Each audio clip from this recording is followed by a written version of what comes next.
Antes de começar o vídeo, eu quero pedir a você que acompanha o Blog da Cidadania que se inscreva no nosso canal, curta e compartilhe os nossos vídeos, acione o sininho das notificações, que assim você nos ajuda a fazer o nosso trabalho. E vamos ao vídeo.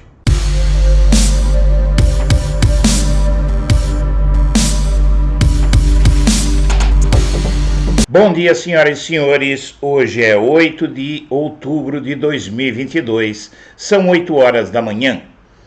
Em O Globo, aumento de tom de Lula sobre Bolsonaro reacende racha na campanha do presidente.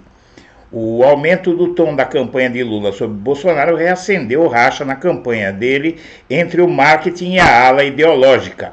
Após o PT levar para a televisão o trecho de uma entrevista de 2016, em que Bolsonaro disse que comeria carne humana, integrantes da equipe do presidente cobraram ataques mais duros ao petista na propaganda eleitoral.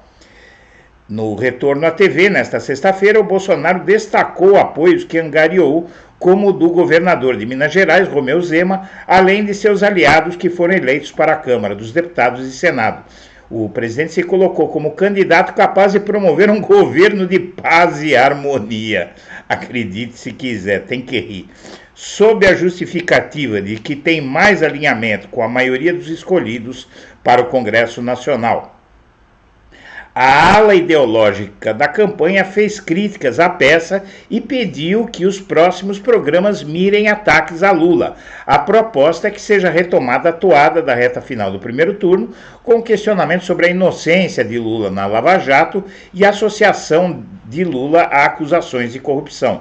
A ideia é usar, inclusive, o ex-coordenador da Lava Jato, Deltan Dallagnol, e o ex-juiz Sérgio Moro, que já declararam apoio a Bolsonaro.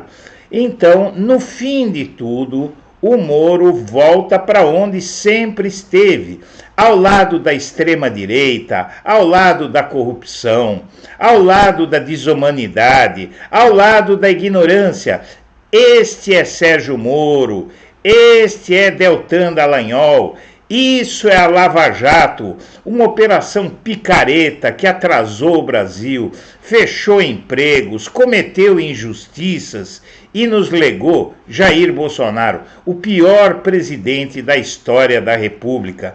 Então, minha amiga, meu amigo, está mais do que provado quem era Sérgio Moro e a adesão dele a Bolsonaro nesta reta da campanha, nesta reta final, mostra o que ele sempre foi. Todas as críticas que ele fez a Bolsonaro, a esse indivíduo que você está vendo na tela, quando deixou seu governo, os ataques, acusou Bolsonaro de corrupção, de aparelhar a Polícia Federal. Ele já disse que mentiu quando acusou Bolsonaro de aparelhar a Polícia Federal? Sérgio Moro já disse isso?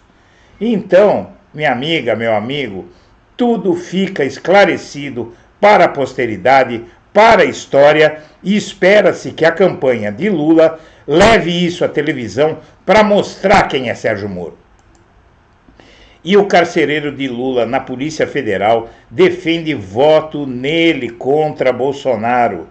E essa é uma das provas de quantas injustiças foram cometidas contra o ex-presidente Lula. O ex-chefe do Núcleo de Operações da Polícia Federal em Curitiba e responsável pela carceragem da superintendência durante os 580 dias em que Lula ficou preso por conta de processos da Lava Jato, o agente federal Jorge Chastalo Filho decidiu tornar público seu voto em 30 de outubro. Ele vai de Lula.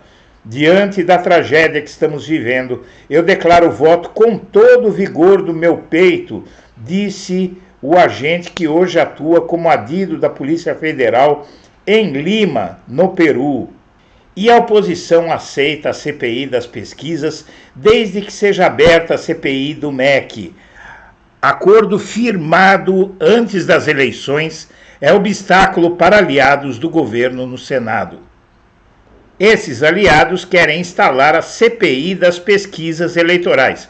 Os aliados de Bolsonaro no Senado conseguiram, nesta semana, o número mínimo de assinaturas para abrir a comissão parlamentar de inquérito destinada a investigar os institutos de pesquisas eleitorais.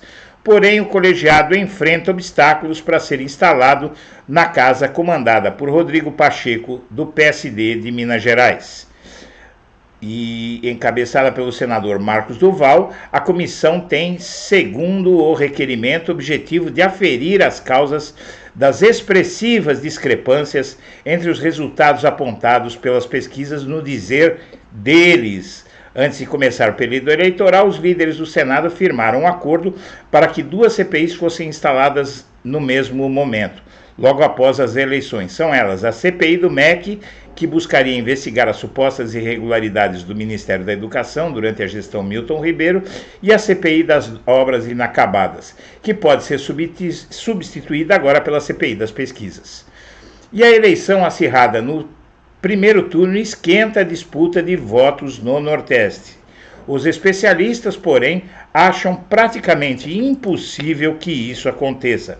Candidatos à presidência da República, Luiz Inácio Lula da Silva e Jair Bolsonaro, deram início à campanha rumo ao segundo turno com um duro embate em busca de conquistar o eleitorado do Nordeste. Para Bolsonaro, porém, não tem jogo, ainda mais depois que os aliados dele e ele mesmo insultaram o povo nordestino. Não nos esqueçamos que Bolsonaro chamou os nordestinos de analfabetos. E Simone Tebet comemora a incorporação de sugestões no programa de governo de Lula. A terceira colocada no pleito, a senadora comemora a incorporação de suas sugestões e diz que vai fazer o que for necessário para eleger o ex-presidente Lula, e já se vislumbra que Simone Tebet irá incorporar o governo Lula, sem dúvida nenhuma. E Bolsonaro cancelou Fabrício Queiroz. Na sessão onde o Bolsonaro vota, não tinha nenhum voto para Queiroz. Nem o Bolsonaro quis saber de Queiroz. E de Amazônia à ditadura, a entrevista em que Bolsonaro afirmou que comeria índios sem problema algum. Na conversa com o New York Times, exibida pelo programa eleitoral de Lula, o então deputado federal também disse que não ficou doente em viagem para o Haiti por ter tomado todas as vacinas. Vejam que ele gostava de vacina naquele tempo, né? Quanta coisa se descobre remoendo o passado. O vídeo de 30 segundos em que Bolsonaro afirma que comeria um índio sem problema algum, viralizado nas redes sociais e usado nas inserções televisivas do PT nesta sexta-feira, faz parte de uma entrevista maior de Bolsonaro ao New York Times, concedida em 2016 e disponibilizada no canal oficial do próprio Bolsonaro no YouTube. A íntegra traz outras declarações polêmicas do então deputado federal, que repetiu que não houve ditadura no Brasil, afirmou que nordestinos são chamados de pau de arara de forma carinhosa e, em dado momento, chegou a defender vacinas. A menção ao suposto canibalismo acontece quando Bolsonaro conta ao repórter sobre uma visita a uma região indígena no norte do país.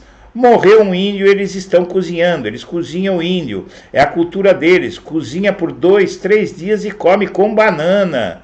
Mentiu o Bolsonaro. Contudo, Júnior Ecurari, presidente do CONDISE, Conselho do Distrito Sanitário Indígena Yanomami, negou em declaração à agência pública que o povo indígena Yanomami do Surucucu realize rituais com canibalismo.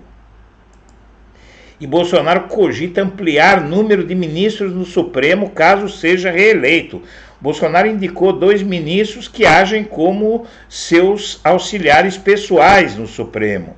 E Bolsonaro não descarta a possibilidade de, caso reeleito, discutir em um eventual próximo mandato proposta de aumento do número de ministros do STF para que ele possa ter maioria, né? E esse é o risco de reeleger esse homem. Veja quais políticos escolheram a neutralidade no segundo turno das eleições. A Soraya Tronic, Felipe Dávila e todos os outros nanicos que a gente sabe. Senhoras e senhores, agradecemos a atenção. Estaremos de volta ao meio-dia. Um abraço para todo mundo.